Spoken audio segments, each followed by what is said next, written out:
there! People are generally irresponsible concerning population growth, while overpopulation is the number one cause of harmful climate change and a chief cause of environmental destruction. The idea of colonizing other planets supposedly excuses the irresponsibility of overpopulation and trashing of our planet. Instead of laboring to preserve the planet God left us, the excuse of colonizing other planets is used, although all other planets and moons are irreparably dead and uninhabitable. Likewise, the end of the world is often predicted every 5 years, another excuse to ignore our world's problems. Instead, we must seriously address population growth. Although Jesus may have never mentioned overpopulation, perhaps that is because this problem does not require special insight. Rather, it's simple mathematics. Earth will eventually fail to contain our ever-expanding population. Increasing population growth worldwide is extremely well documented, no matter who denies it. Almanacs, atlases, encyclopedias, and websites dealing with population verify that human populations are not just expanding, their rate of increase is expanding. For example, doubling 3 is a greater numerical increase than doubling 1.5, and doubling 6 is a greater increase than doubling 3. Overpopulation and its consequences have been documented since AD 210 by early church father Tertullian. His treatise on the soul states, "What frequently meets our eyes is our teeming population. Our numbers are burdensome, our wants grow increasingly more acute, and complaints become embittered. Pestilence, famine, wars, and earthquakes must be regarded as remedial for nations, pruning the human race's abundance."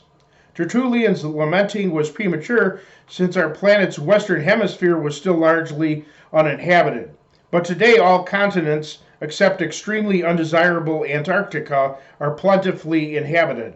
There must come a time when couples who purposely have 3 or more children are clearly very selfish and irresponsible.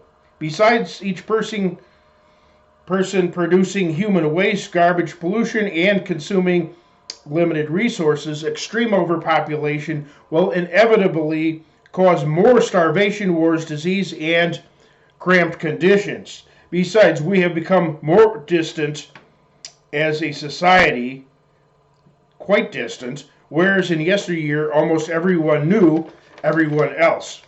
And every child a couple brings into the world after their second forces another couple somewhere to have less than 2, or at least eventually. One may consider him or herself special, and by having many children, they will allegedly pass on their supposedly good qualities. However, let's say 10 million people are surveyed. One question is, does your overall life benefit society? Is it neutral or is it detrimental? 80% answer beneficial, 20% answer neutral, and 0 answer detrimental.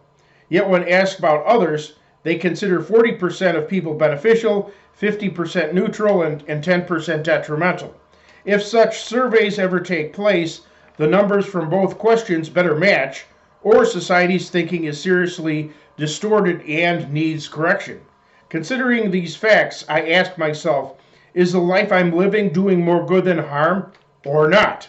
Unfortunately, those whose lives are doing more harm than good are unlikely to analyze themselves. Years ago, conscientious, environmentally concerned intellectuals were told that overpopulation would destroy the environment and lessen everyone's quality of life, and I agree. Books such as The Population Bomb urged couples to go childless or limit themselves to 1 child as the ideal. The fatal flaw was that the only ones intellectual enough or caring enough to read such books and practice their ideals were the very ones who should have expanded their families, not sacrificed them. The hordes of illegal aliens, those on welfare from being irresponsible, third world types, illiterate people, and such like are highly unlikely to read books such as The Population Bomb or apply their precepts. Note Matthew 21:18 and 19. In the morning as Jesus returned into the city, he hungered. When he saw a fig tree in the way, he came to it and found nothing thereon but leaves only. He cursed it, saying, "Let no fruit grow on thee henceforward forever. Immediately the fig tree withered away. Mark and Luke have similar accounts. In these accounts, the tree, like many people, consumes Earth's nutrients but produces nothing in return. Therefore, I would remove Emma Lazarus's poem from the Statue of Liberty with its accepting the world's so-called wretched refuse. Accepting degenerates' refuse in that, without them willing or able to change, is outside of Christianity.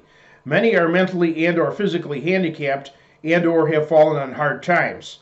Christians are obligated to help those types of people. But socialized medicine and other welfare programs, though an imperative, won't work if hordes of irresponsible people are abusing the system. They must be punished, curtailed, and made to sacrifice before the entire system collapses. In the television show My Favorite Martian, the aliens ship crash landed on Earth. An extraordinarily open-minded and compassionate man, Timothy O'Hara, took him in and provided his every need. In return, Tim benefited from the elderly Martian who shared Tim's values, had superhuman wisdom, knowledge, and powers, and became Tim's closest friend who constantly helped him. Uncle Martin, as he called him, took the leadership role in the friendship. His bumbling dorkiness and strange ways did not nullify this right. Real aliens are often the exact opposite, exhibiting foolishness and stupidity and leeching and reproducing to create more leeching.